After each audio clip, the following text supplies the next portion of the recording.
मित्रों नमस्कार। आज हम श्री कच्चा बाबा का जीवन चरित्र जानते हैं। श्री कच्चा बाबा का जन्म गोरखपुर जिले के दीपगढ़ गांव में एक उच्च ब्राह्मण कुल में हुआ था।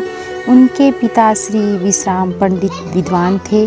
बाल्यकाल में उनका नाम शिवरत्न पंडित था। लगभग 15 वर्ष की अवस्था में उन्होंने गृह त्याग कर दिया और घूमते घूमते काशी आकर वाराणसी के किनारे एक गुफा में रहने लगे। साधना अवस्था में कच्चा बाबा कच्चा आटा खाकर रहते थे। उनका नाम कच्चा बाबा पड़ा। उनके भक्त उन्हें कच्चा बाबा के नाम से पुकारने लगे। बाबा बड़े निश्चय प्रिय थे। उन्होंने अपने लिए कोई आश्रम नहीं बनवाया। उनकी सिद्धि ऐसी थी कि रत्न सिंहासन पर बैठे आकाश मार्ग से विचरण करते थे। इसे उनके भक्तों ने स्वयं देखा था और ऐसी बहुत प्रकार की बातें हैं। उनके चमत्कार के बारे में उनके भक्तों ने वर्णन किया है। उनका प्रकृति पर ऐसा अपूर्व अधिकार था कि जब भी वो कह देते तत्काल वर्षा हो जाती थी। राम नाम तथा रामलीला में उनका विशेष अनुराग था।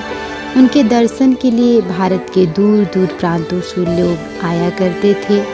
इंग्लैंड के स्वर्गीय सम्राट जॉर्ज पंचम जब राजकुमार रूप में भारत आए, उनसे पहले उन्हें पता चल गया था और उन्होंने अपने भक्तों को कहा था कि चारों तरफ साफ सुथरा लिप पोत दो। एक राजकुमार आने वाले हैं और उनके कहे अनुसार हुआ कि राजकुमार आए। बाबा के दर्शन के लिए बाबा का दर्शन किए और बाबा से आग्रह किया कि बाबा मेरा कुछ भेंट स्वीकार करें, पर बाबा ने साफ साफ इनकार कर दिया और उनका बहुत तरह से उनको आशीर्वाद दिए और खुशी खुशी उनको विदा किया। उनसे वो बहुत प्रभावित हुए और उनकी ज्ञान को लिए हुए वो अपने देश को लौट गए। उनके भक्तों में एक भक्त का नाम था श्री लखन जी परमहंस, जो उनके बहुत करीबी थे। उनके सत्संग से जिन व्याख्याओं को सुना था वह बाद में उनके भक्तों ने उसे छपवाया था। कहते हैं कि एक गडेरिन कन्या गंगाजली आपकी भैरवी थी। बाबा ने ही उन्हें जीवन तथा स्वास्थ्य दान दिया था। अतः उनके माता पिता ने उनको बाबा की सेवा में ही अर्पित कर गए। जब बाबा की समाधि के समय उसने भेंट दिया तो बाबा के 100 का हाथ खुला और उनकी भेंट को स्वीकार किया। वाराणसी के जलहूपुर ग्राम में बाबा की समाधि है, जिनकी बगल में ही कच्चा बाबा इंटर कॉलेज चलता है, जिससे बाबा की कृपा से क्षेत्रीय असंख्य बच्चों का भविष्य बन रहा है।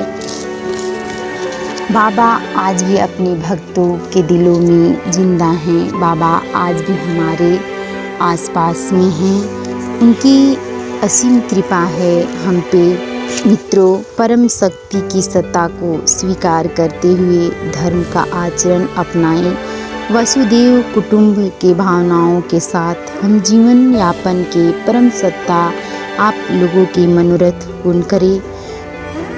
जो भी उनकी जीवन चर्चा को सुनता है, पढ़ता है, बाबा की कृपा उस पर हमेशा रहती है। दोस्तों, यदि हमारा धन्यवाद दोस्तों। अगर आपको मेरी वीडियो पसंद आता है तो आप मेरे चैनल को लाइक, शेयर और सब्सक्राइब कीजिए। धन्यवाद।